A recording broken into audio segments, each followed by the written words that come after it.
요한계시록 14장 1절의 말씀입니다. 세 번역으로 읽겠습니다. 또 내가 보니 어린 양이 시온산에 서 있었습니다. 그 어린 양과 함께 14만 4천 명이 서 있었는데 그들의 이마에는 어린 양의 이름과 그의 아버지의 이름이 적혀 있었습니다. 요한계시록 13장을 보면 사탄, 악마, 악의 상징인 용이 바닷가에 서 있다라고 기록되어 있는 것을 우리가 살펴볼 수 있습니다. 이 바닷가는 무엇을 의미한다? 여러분 기억하십니까? 악의 영역을 상징합니다. 악의 영역을 상징하는 바닷가에 용이 서 있습니다. 반면에 어린 양은 어디에 서 계십니까? 14만 4천 명의 사람들과 함께 시온산에 서 있습니다. 어린 양은 예수 그리스도를 상징하고 있습니다.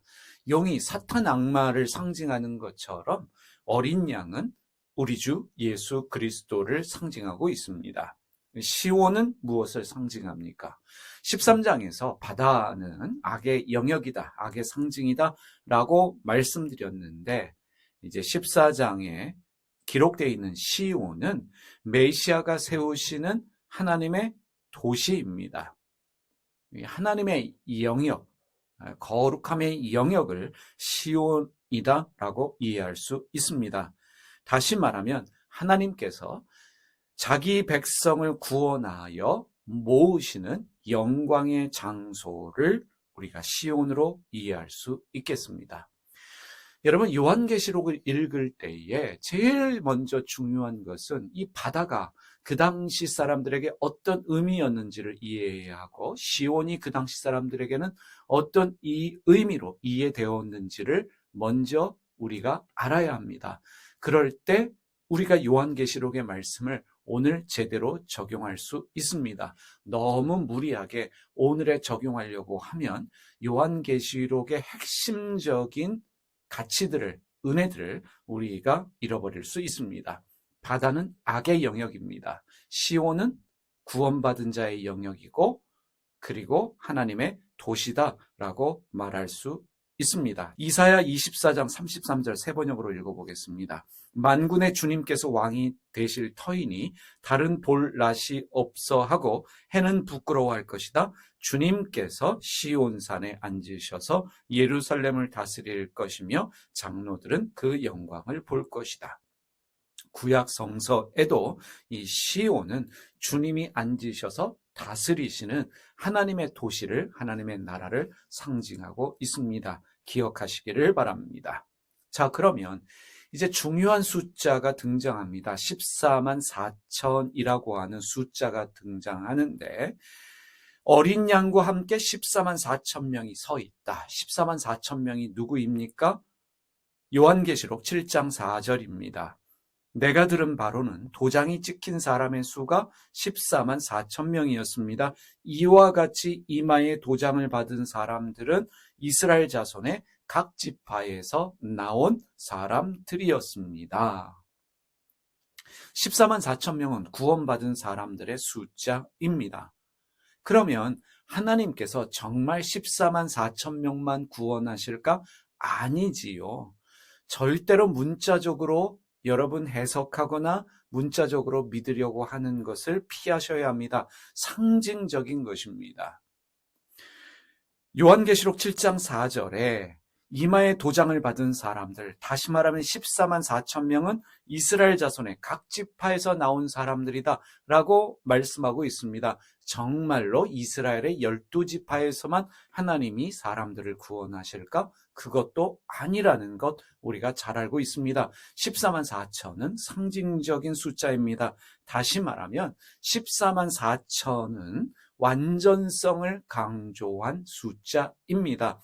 12 곱하기 12 곱하기 1000, 14만 4천은 완전한 숫자입니다. 다시 말하면 구원받은 백성을 상징하고 있는 그 헤아릴 수 없는, 셀 수 없는 수많은 무리에 대한 상징적인 숫자가 14만 4천 명입니다.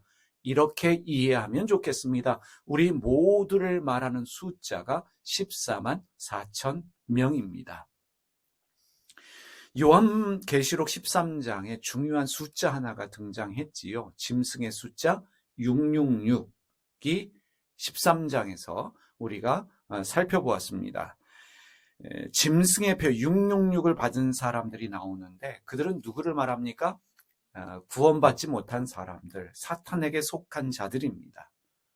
그런데 14만 4천 명은 그 이마에 어린 양의 이름과 그의 아버지의 이름이 적혀 있다라고 말씀하고 있지요. 사단에게 속한 자들의 이마에 짐승의 숫자 666이 인으로 찍혀 있는 반면에 하나님께서 구원하신 하나님의 사람들의 이마에는 어린 양의 이름 그리고 그 아버지의 이름이 적혀 있습니다. 이마에 표가 있습니다. 무슨 뜻입니까? 소유와 보호를 상징합니다. 이마에 도장을 찍었다. 이마에 어린 양의 이름과 그 아버지의 이름이 적혀 있다라고 하는 것은 하나님이 보호하시고 하나님이 구원하신다라는 것을 상징합니다. 자, 이것은 무엇을 말하고 있습니까? 이미 언급했지만 요한계시록은 당시에 고난을 당하고 있는, 핍박을 당하고 있는 소아시아의 7교회와 성도들을 위로하고 격려하기 위해서 쓰여진 서신입니다. 요한계시록의 저자는 하나님께서 택하신 교회와 택하신 사람들을 끝까지 보호하신다라는 것을 말하고 있는 것입니다. 쉽게 말하면 우리는 하나님께서 도장을 찍으신 하나님의 사람들이기 때문에 우리는 하나님이 끝까지 보호하시고 끝까지 지켜주신다라는 것을 말하고 있습니다. 그래서 염려하거나 두려워하거나 떨지 말라는 것입니다.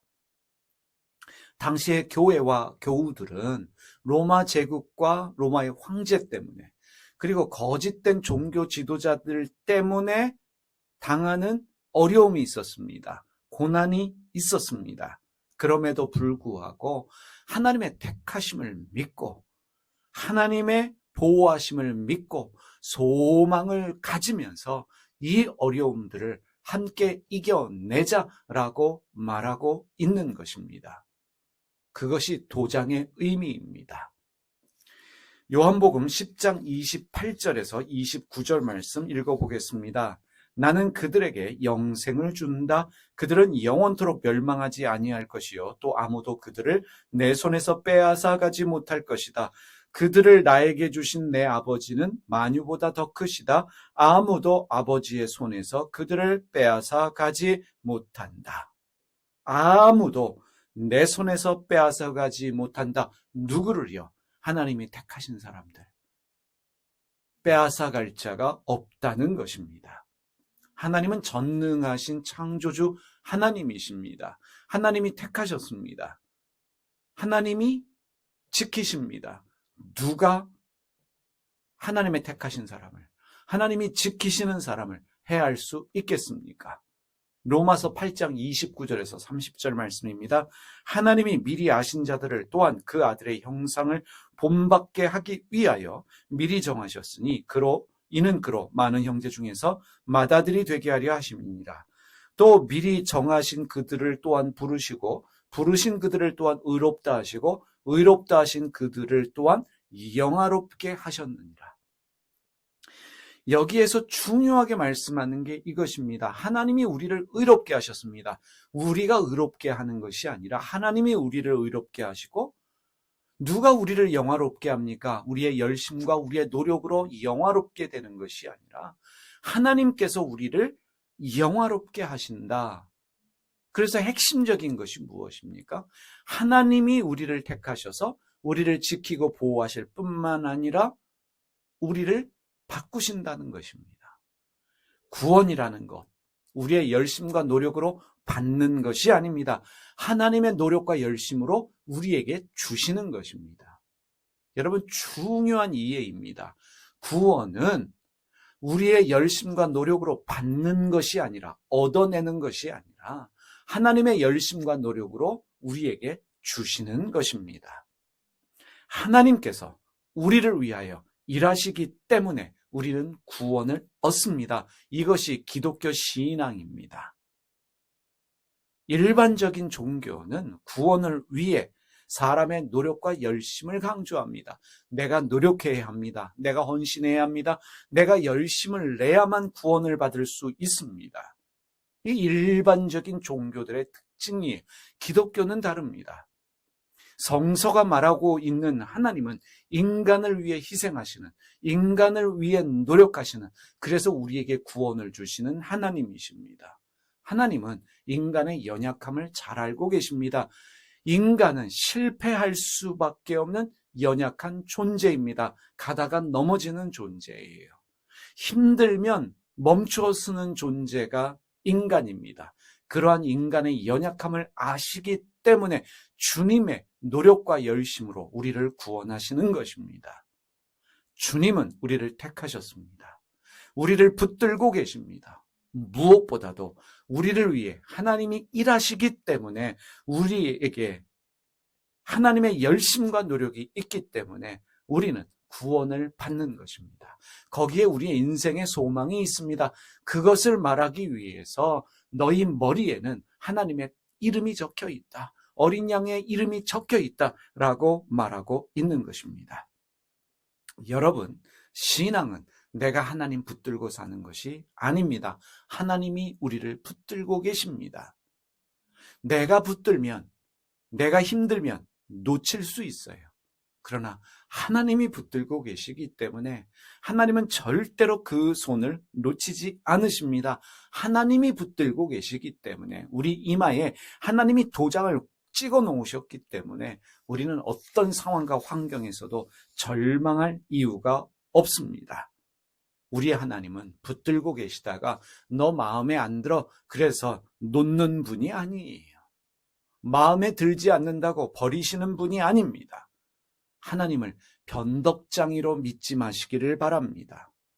하나님이 붙들고 계신다. 하나님의 의지와 노력입니다. 하나님은 우리를 구원하기로 작정하셨기 때문에 우리를 포기하지 않으십니다. 그래서 도장 찍으신 거예요. 그래서 우리 이마에 어린 양의 이름과 하나님의 이름을 새겨 놓으신 것입니다. 포기하지 않는 것이 하나님의 사랑입니다. 사랑하는 교우 여러분, 여러분의 이마에는 하나님의 이름이 적혀 있음을, 예수 그리스도의 이름이 적혀 있음을 믿으시기를 바랍니다. 나는 주님의 택하신 자녀이다. 이 믿음 가지고 오늘도 당당하게, 오늘도 힘있게 어떤 상황과 환경에서도 소망 가지고 살아가시는 여러분 모두 되시기를 주님의 이름으로 축복합니다. 기도하겠습니다.